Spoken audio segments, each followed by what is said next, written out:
Good point. Let's run down what we're going to be talking about tonight. In a general sense, here's what we're going to be talking about. The first of the programs that we did on terror, and it should be said that with tonight's broadcast, as with the others, there will be strong areas of bleed over, so to speak, and that's an appropriate term given the deadly instincts of the people we're talking about.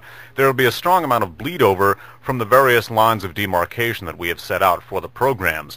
Although the first part of our series was on the drug connections, the next three on the terror connections. In fact, the drug and terror connections are inseparable. We're distinguishing between them primarily for conceptual purposes because the working capital from the narcotics traffic engaged in by the members of our intelligence community, whom the Christic Institute have termed the secret team, has provided the working capital for the various machinations and skullduggery, which will occupy a large part of has occupied most of our attention in the three parts we've dealt with on terror.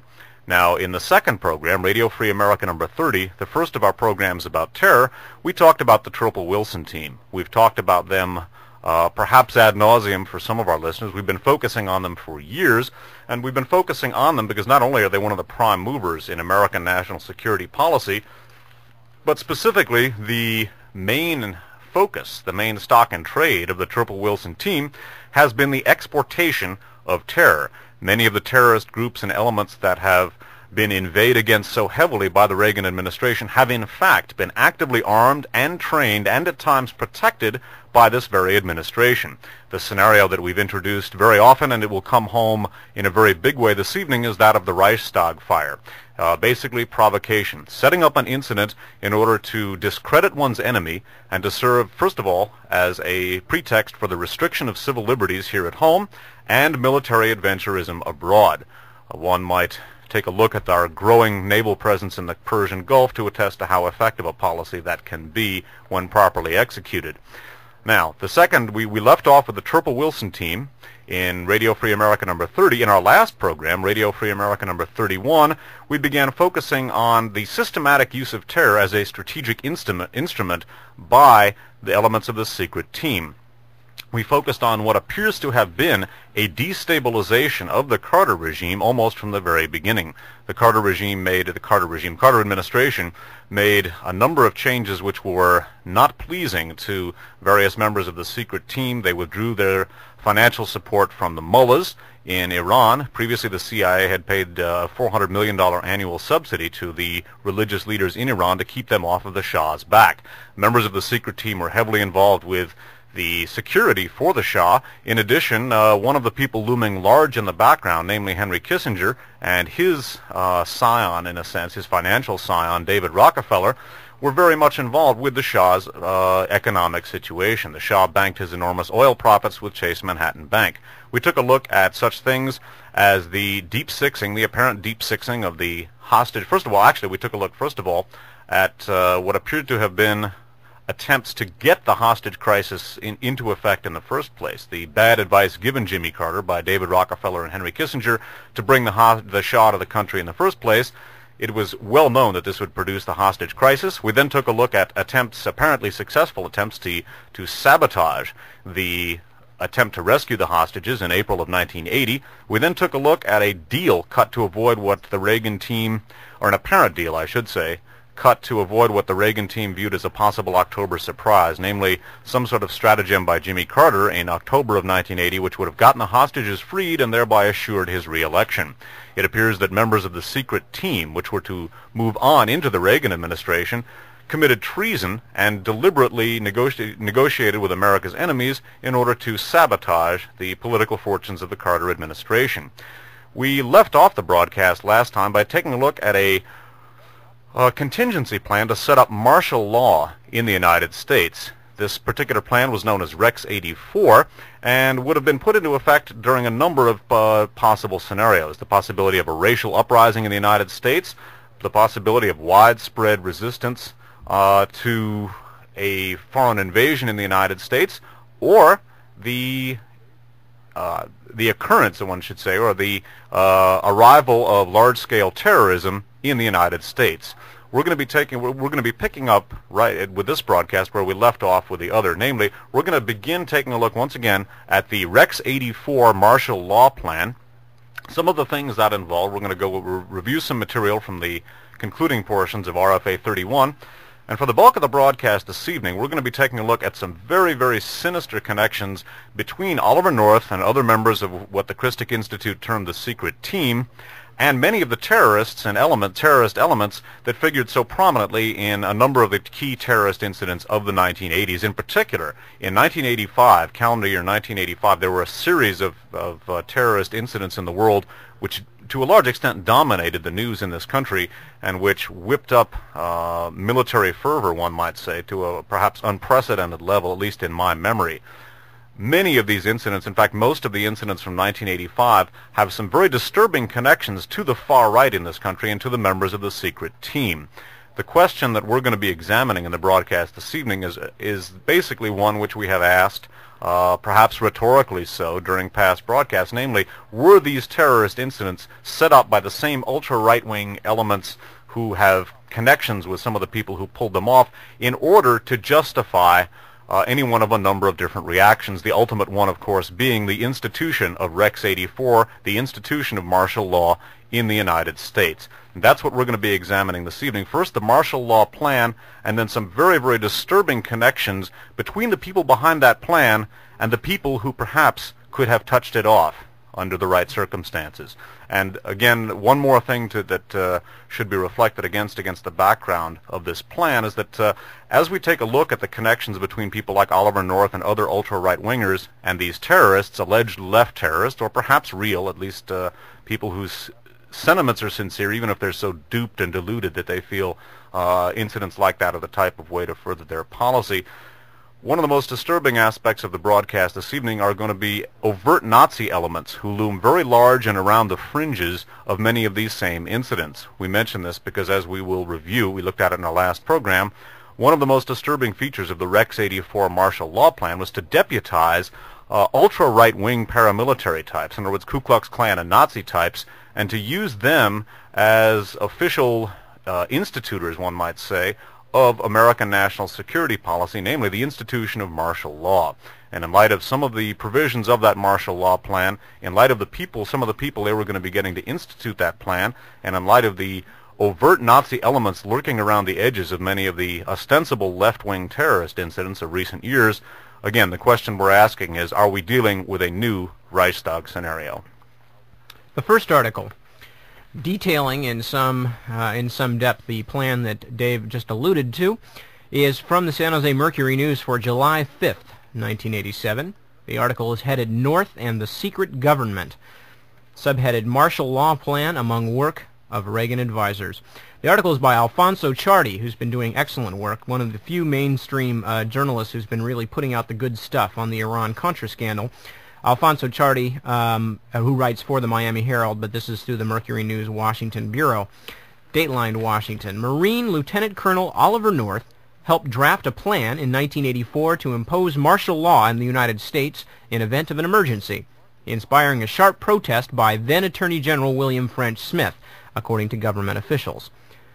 The secret plan called for the suspension of the Constitution, turning control of the government over to the Federal Emergency Management Agency, appointment of military commanders to run state and local governments, and the declaration of martial law in the event of such a crisis as nuclear war, violent and widespread internal dissent, or national opposition to a U.S. military invasion abroad. North's involvement in a proposal to radically alter American government by executive order in a time of crisis is evidence that he was involved in a wide range of secret activities, foreign and domestic, far beyond the Iran-Contra affair, according to officials. The chief counsel of the Senate Iran-Contra Committee has declared in an unreleased memo that North was at the center of what amounted to, quote, a secret government within a government, unquote. Skipping down. The contingency plan was being written as part of an executive order or legislative package that Reagan would sign and hold within the National Security Council until such time as a severe crisis arose, an administration official said. It is not known whether Reagan signed the plan. Investigators now believe that from 1983 to 1986, North's office in the old Executive Office Building, adjacent to the White House, was the heart of an informal secret structure involved in far more than the sale of arms to Iran and the funding of the undercover war in Nicaragua. North's influence within that secret structure was so great, the sources said, that he was able to have the orbits of sophisticated surveillance satellites altered to follow Soviet ships around the world, call for the launching of high-flying spy aircraft on secret missions over Cuba and Nicaragua, and become involved in sensitive domestic activities. Some of Reagan's closest friends and advisors, including former National Security Advisor William Clark, the late CIA Director William Casey, and Attorney General Edwin Meese, were part of that informal secret structure, according to several congressional investigators and government officials. Skipping down.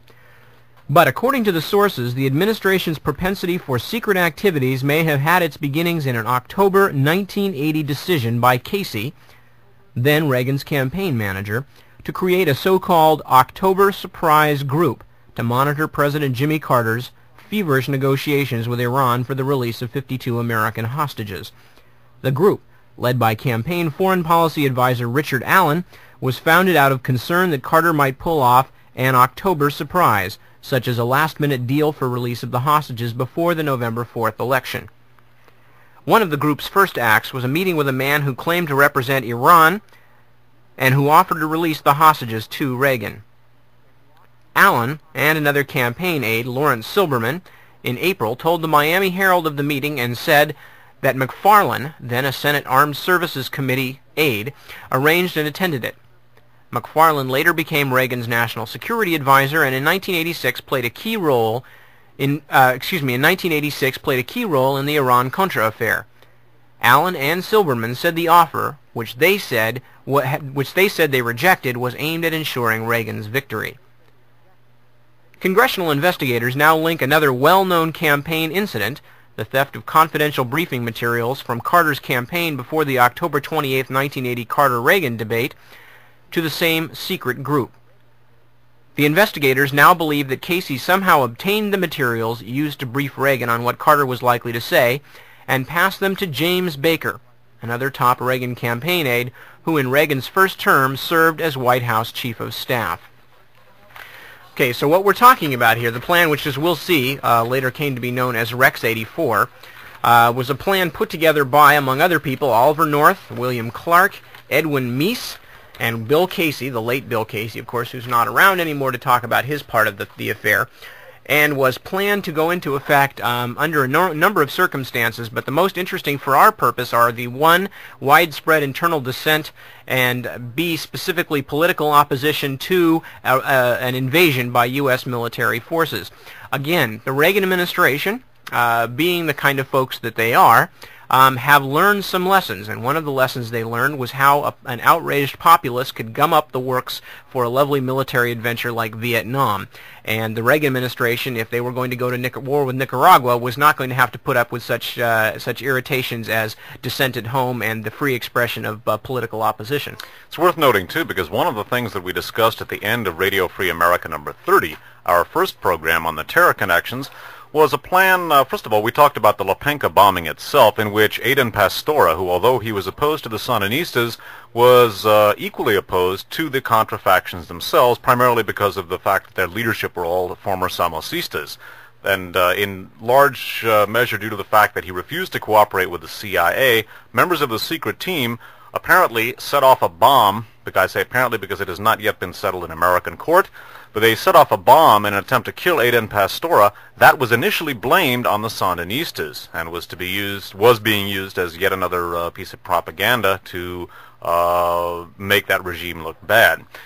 One of the things that we spoke about also at the end of Radio Free America number 30 was a proposed plan by this same secret team to blow up the U.S. Embassy to Costa Rica, killing the United States ambassador to that country, Louis Tams, himself a collaborator with many members of the secret team, and then blaming that on the Sandinistas and using that as an excuse to invade Nicaragua. One of the things that emerged during the public hearings this past spring and summer was that Oliver North also had envisioned what he called an Alamo scenario, to get the Contras involved in a big battle where they would lose a lot of men, they would take heavy casualties, this again to instigate an overt U.S. military invasion of Nicaragua. Had there been widespread public opposition to that invasion, and there are strong indications that there would be, more than 70% of the population of this country opposes Contra aid, then the Oliver North scenario to institute martial law would have been placed in effect. Now, martial law and the Reagan administration are two things that are not strangers to one another. One of the things that we focused on in considerable measure in Radio Free America number 23 was the apparent deliberate use of terrorism when Ronald Reagan was governor of California in order to do just this sort of thing, to drive popular political sentiment to the right and to create a social and political environment conducive to the institution of police-state tactics. Many of the terrorist incidents which plagued California under the Reagan administration, notably the Symbionese Liberation Army, appear to have in fact been put together by the national security establishment and the police in order to effect a right-wing takeover, if you will. Among the plans that were worked on by members of the Reagan gubernatorial administration, who later moved up into the Reagan presidential administration, was the Operation Cable Splicer and Operation Garden Plot, which were the California and national scenarios, respectively, for the institution of martial law in the United States in the event of widespread domestic disturbance. Many of the same people involved with the California plans moved up with Ronald Reagan into Washington, D.C., and were involved with the planning and possible execution of Rex 84. Rex 84 is the formal name for this martial law plan, and we're going to review some information that we presented in our last broadcast on the subject. This is the description of Rex 84 as it comes from the Sheehan Affidavit. The Sheehan Affidavit is Daniel Sheehan's affidavit, he being the point man at the present time for the Christic Institute, a public interest law firm who is filing suit on behalf of Tony Abergan and Martha Honey, the victim and wife of the victim from the Lepenka bombing. Reading now from the Sheehan Affidavit. At the end of March of 1984, I communicated to sources number 4, 5, and 6, and 7, the information communicated to me earlier in March by Protestant minister source number 1, and I asked them to ascertain for me the source of this accusation that the Catholic Church participants in the sanctuary movement were somehow involved in smuggling into the United States known communist terrorists, unquote, who planned to form themselves once inside the United States into military cadres to undertake the launching of military assaults against U.S. military installations, domestic communication centers, and domestic water resource systems, in the event that President Reagan deemed it necessary to initiate direct military action by U.S. forces in Central America, either in El Salvador or in Nicaragua.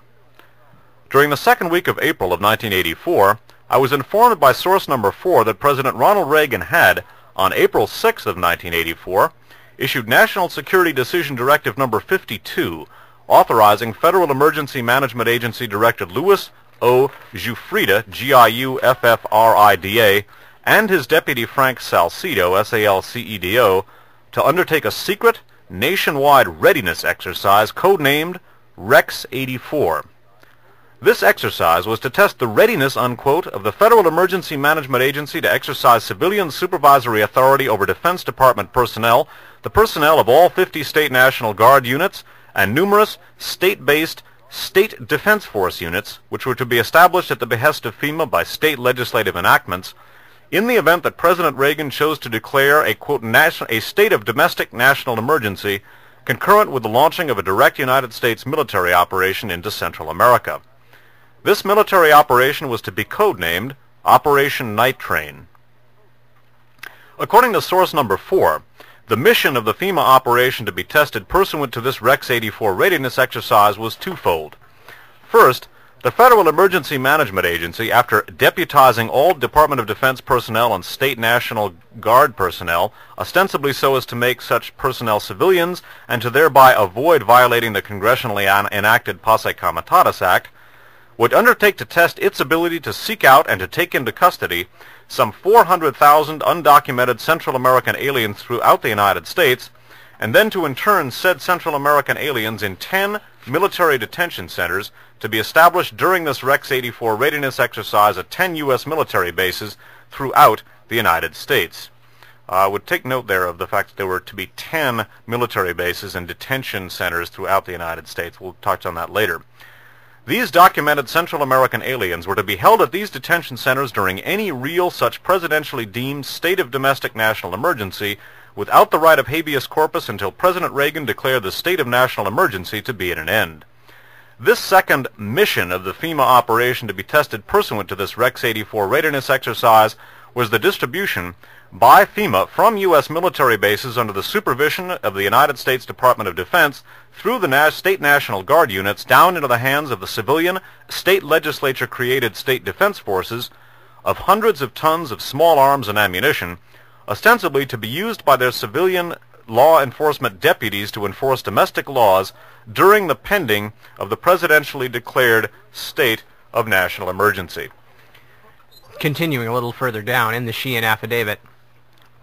During the third week of April of 1984, Source Number 7 obtained for me an introduction to Source 8, a member of the Legal Division of the Federal Emergency Management Agency, the office headed up by FEMA General Counsel George Delt.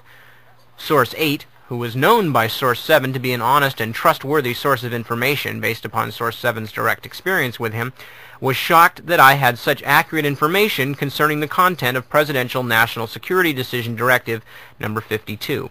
But he expressly confirmed the accuracy of the intelligence report given to me by Source 4 concerning the twofold mission of Rex 84. Source 8 expressed directly to me a high degree of fear and anxiety about the legality of what was being planned by FEMA General Counsel George Jett, FEMA Director Louis O. Giuffrida, and FEMA Deputy Director Frank Salcedo. Source 8 reported to me that he had never before seen inside FEMA such an intense level of security concerning any program.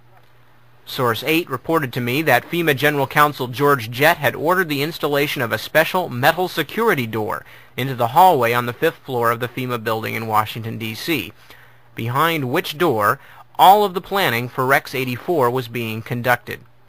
Indeed, Source 8 reported to me that even long-standing employees of the Civil Defense Division of the Federal Executive Department, possessing the highest possible security clearances, were not being allowed through the newly installed metal security door on the 5th floor of the FEMA building to have access to the planning of Rex 84. Source 8 reported that only FEMA Director Louis O. Giuffrida, his Deputy Director Frank Salcedo, FEMA General Counsel George Jett, spelled J-E-T-T, and a few other men whom Source 8 noticed all wore a small red Christian cross or crucifix pin on the lapel of their suits, were even allowed through the metal security doors on the 5th floor of the FEMA building to have access to Rex 84. Through a source number 9, I was able to obtain a series of federal documents from inside FEMA, which tended to confirm the above reported description of the FEMA activities reported to me during April of 1984. In early May of 1984, I was supplied by source number 4 with a number of documents describing in some detail a project supervised by then Special Assistant California State Attorney General Edwin Meese, codenamed Project Cable Splicer. This project, undertaken by Edwin Meese under the direction of then California Governor Ronald Reagan, took then California Organized Crime Training Institute Commandant Louis O. Giuffrida from his post in San Luis Obispo and made him the commanding general of the California State National Guard. At the California Organized Crime Training Institute, Commandant Louis Giuffrida had been the instructor in civil disorder control. As commanding general of the California State National Guard, Louis Giuffrida coordinated Project Cable Splicer for Special Assistant Attorney General Edwin Meese and Governor Ronald Reagan. Project Cable Splicer was a special war games readiness exercise pursuant to which Governor Reagan, Special Assistant Attorney General Edwin Meese, and California State National Guard Commander Giuffrida could, together, establish an effective state of statewide martial law, quote, in the event that forces of radical black nationalism joined forces inside the state of California with the anti-Vietnam forces to challenge the established authority of the state, unquote. Project Cable Splicer was part of a larger program codenamed Operation Garden Plot, which was a nationwide war game scenario prepared by then-President Richard M. Nixon and his Attorney General John Mitchell, designed to establish a nationwide state of martial law if Richard Nixon's political enemies required him to declare a state of national emergency. And in a section called State Defense Forces and a Guns for Contra Scam, Sheehan continues, In mid-May of 1984, I was informed by source number 10, who is a professional journalist in New Orleans, Louisiana, that he had learned that the state legislatures of Louisiana, Alabama, and Texas had sometime around April 1984 or May of 1984 each passed legislation establishing units known as state defense forces, unquote.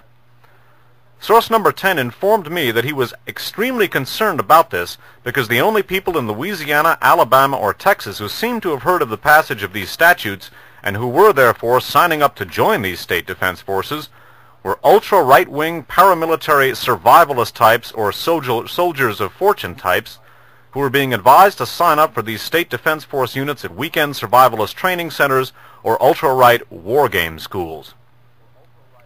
Source number 10 informed me that this concern on his part had caused him to undertake an investigation to ascertain what was going on regarding the state defense force units in Alabama, Louisiana, and Texas. Source number 10 informed me that he had discovered that a group of men in Texas who had all signed up for the Texas units had been expelled by the Texas National Guard for being too radically right-wing. This investigation led him to a Louisiana State National Guard colonel, source number 11. Source number 10 informed me that this Louisiana State National Guard colonel had informed source number 10 that the State Defense Force unit in Louisiana was, in the near future, this being in May of 1984, going to be receiving a large quantity of small arms and ammunition in some kind of war game activity supervised by the federal government, but that the State Defense Force in Louisiana was only going to have to give back half of the arms and ammunition received in the war games. The half which were left with them were going to be smuggled out of the country to the Contras in Central America. Well, that, in a nutshell, is this Rex 84 readiness exercise, the martial law plan that was being readied by this administration. There are a number of chilling things about it. Simply the picture of men with a small red crucifix pin in their lapel, huddling together under circumstances so clandestine that not even the other members of the Federal Emergency Management Agency were permitted to be privy to their secrets, is chilling enough. The thought of taking Ku Klux Klansmen, Nazis, and types of that type, individuals of that type, and deputizing them, having them act in an official capacity as agents of the U.S. government, is chilling enough.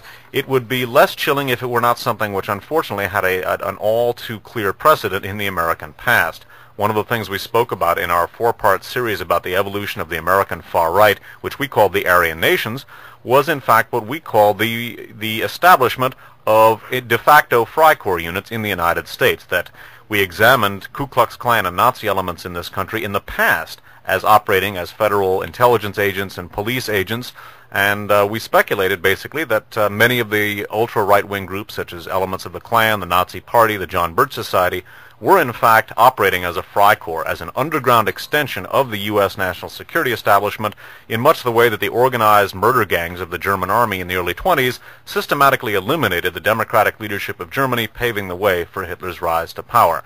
And at the conclusion of our four-part Aryan Nation series, at the end of Radio Free America number 13, we took a look at the Reagan administration as what we termed the ultimate exponent of Freikorps methodology, and specifically took a look at Oliver North and his use of elements of the World Anti-Communist League and other institutions, which could be described as explicitly fascist in order to further the aims of the U.S. national policy. Indeed, and speaking a little bit more of Oliver North and his particular foreign policy aims and the aims of those like him, a well-written piece by Alexander Coburn appeared in These Times for July 22nd, 1987. This particular article was provided to us by Mae Brussel. The article is titled Homegrown Fascist. I believe it also appeared in some other publications, notably The Nation. Homegrown Fascist, Alexander Coburn. Oliver North is a true memento of the Reagan era, and indeed of the president himself.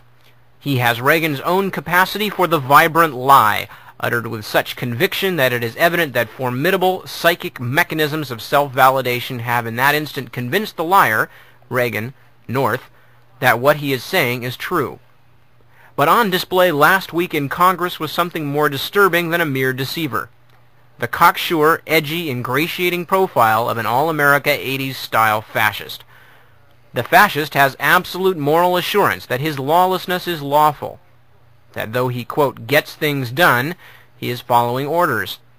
that all impediments in his path, legal or moral, are obstructions erected by hostile conspiracy. Colonial wars are notable forcing beds for the development of the fascist personality, particularly if such wars end in defeat for the colonial or imperial power.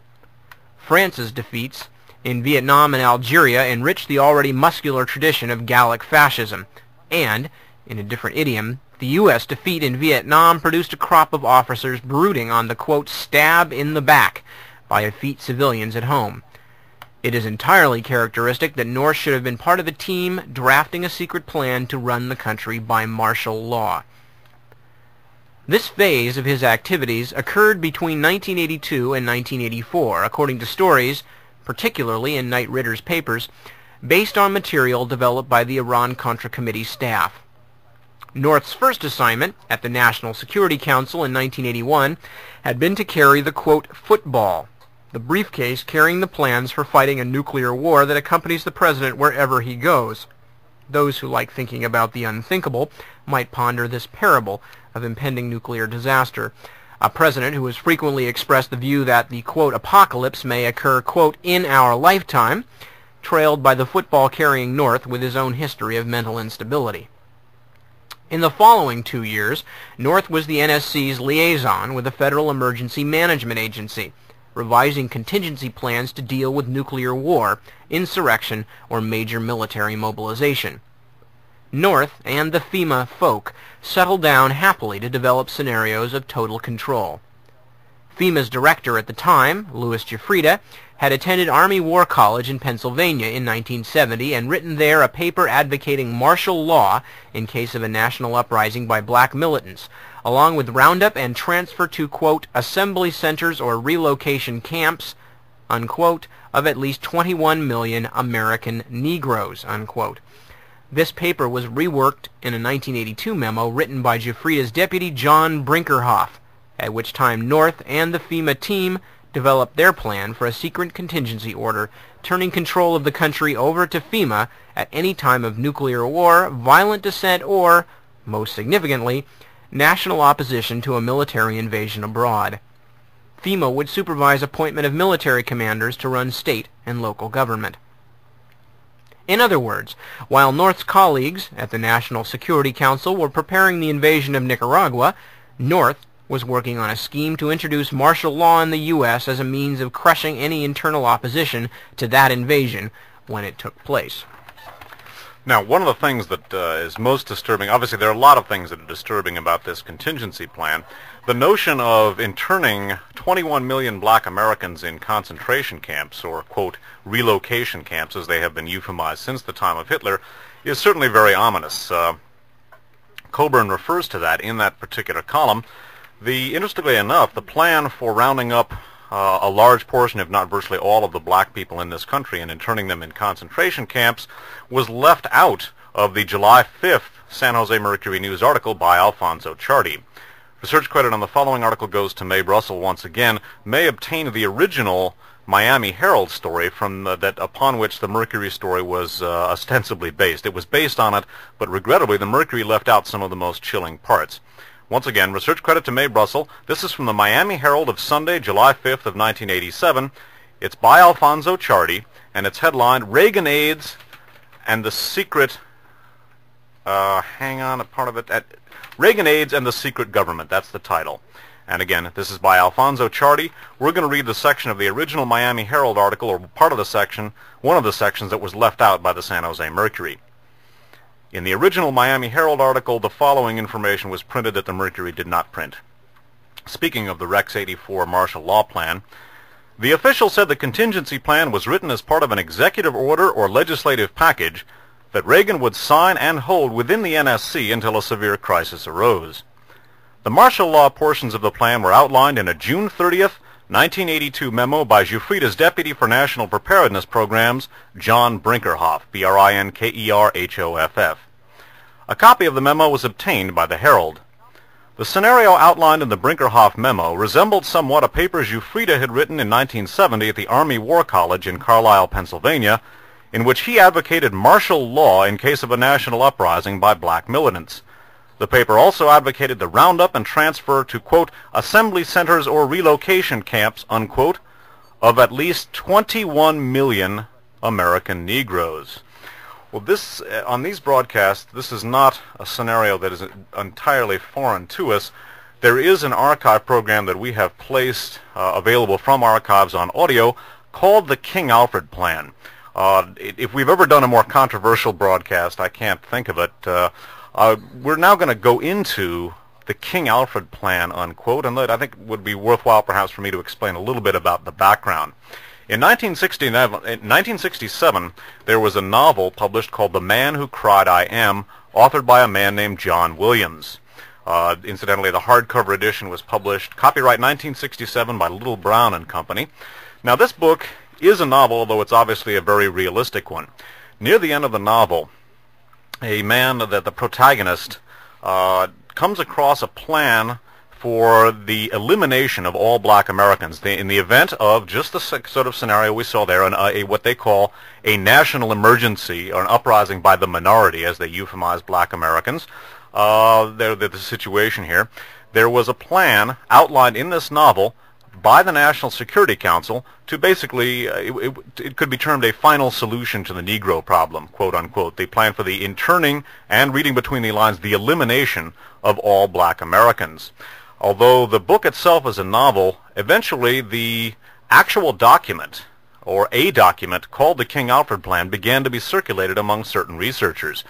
The document is identical in every respect to the document published in the novel, except for a file number at the bottom of the second page. Also, the placing of a footnote in the actual document, the copy which has made its way to researchers, is placed differently than the document as portrayed in the hardbound edition. The softcover edition, which I don't have in front of me, did place the footnote in the same place.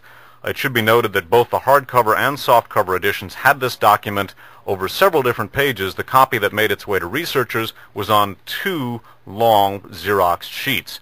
The network of personal associations that got this to us is one which we trust quite a bit. Mae Brussel, whose work is featured on this station and who has provided a lot of our research in the past, was the person who sent me this document. And I'll repeat some of the story about how this came to me. Among the many things that convinced us to go with this particular story was that when Mae sent me the King Alfred Plan, 2 copies were intercepted in the mail and never arrived at all. A third took the better part of 2 weeks to arrive from Carmel. And it just, for those of you who eventually hear this program outside of California, it does not take 2 weeks for a piece of mail to get from Carmel to San Jose. You could jog from Carmel to San Jose in less than 2 weeks, yeah. And I've handled a lot of correspondence with Mae, and Nip and I have gotten a lot of things through the mail. We had never received anything under such extraordinary conditions. Plus, Mae knew the person who provided her with this document very, very well, and the person assured her that, in fact, the King Alfred Plan was a real scenario. This was an actual copy of the document which John Williams put in his novel because the publisher would not allow him to say that this was a real document. Many researchers have taken us to task since for having, quote, been gullible, unquote. It should be noted that this is a real document. It is within the realm of possibility, and we acknowledge that this could be some sort of clever forgery issued by someone for whatever reason. However, the document itself appears to be real. I personally think that this is, in fact, the King Alfred Plan, that is in fact a real, the actual national security contingency plan for the elimination of black Americans. It should be noted later that after we put the King Alfred Plan archive show on file, one of our listeners on the East Coast, who's a computer whiz, obtained from a data bank an interesting document which would indicate, in fact, that the King Alfred Plan is, as it has been represented to us, and as Mae's confidant maintained it was, an actual copy of the National Security Contingency Plan. We're then going to read you this document, and then we're going to ruminate about Rex 84 in light of the King Alfred Plan. The document obtained, not the King Alfred Plan itself, but the seemingly correlative document, is something that came out under the masthead of the Department of Rehabilitation and Correction for the state of Ohio. and it's publications not to be permitted in the institutions list for the Department of Corrections. Might want to read them the actual case. This is pursuant to a law case. Just read them the case in the appendix for people who, that might be how it's referenced in the data bank. Okay. It's the case is Taylor versus Perini, P-E-R-I-N-I, Taylor spelled T-A-Y-L-O-R. Taylor versus Perini, cite as 413 F supplemental, I guess, SUPP period 189, dated 1976, Appendix E. And it's a document, Department of Rehabilitation's Corrections document, and it's headed Publications Not to be Permitted in the Institutions. And you go down and it's got a lot of things like a swinging publication called The Dawn of Aquarius and Black Dragon Fighting Society and all kinds of gay magazines and martial arts things and things of that sort, and some political things, Inez Garcia Defense Committee, a few other things like that. And then right down there, number 29, it says King Alfred dash National Security Council. Now, of course, this could just mean that the same document that we obtained is been floating around in the prison system, and that that still doesn't make it true, but it certainly means that it exists. It's not something that's been cobbled together to be sent just to researchers. It's around. It exists. The Department of Rehabilitation and Corrections is somewhat understandably concerned that prisoners in Ohio at least don't get their hands on it, sitting there in prison all day with nothing to think about except the fact that what the government might have in mind for them. So again, that is a citation of it under the masthead of the Ohio Department of Corrections. And again, the actual document which we obtained was identical in every respect to the document in the book, except for a file number at the bottom of the second page, mostly scratched out, which did not appear in the novel. Obviously, again, if someone for some reason was trying to establish a clever forgery, they could have stuck that on as well. However, again, from the network of personal associations, it is our belief that this is in fact a real document, and we're going to cite, well, we're going to talk about that some more in just a second. You want to stick something in there? I'll wait till you finish.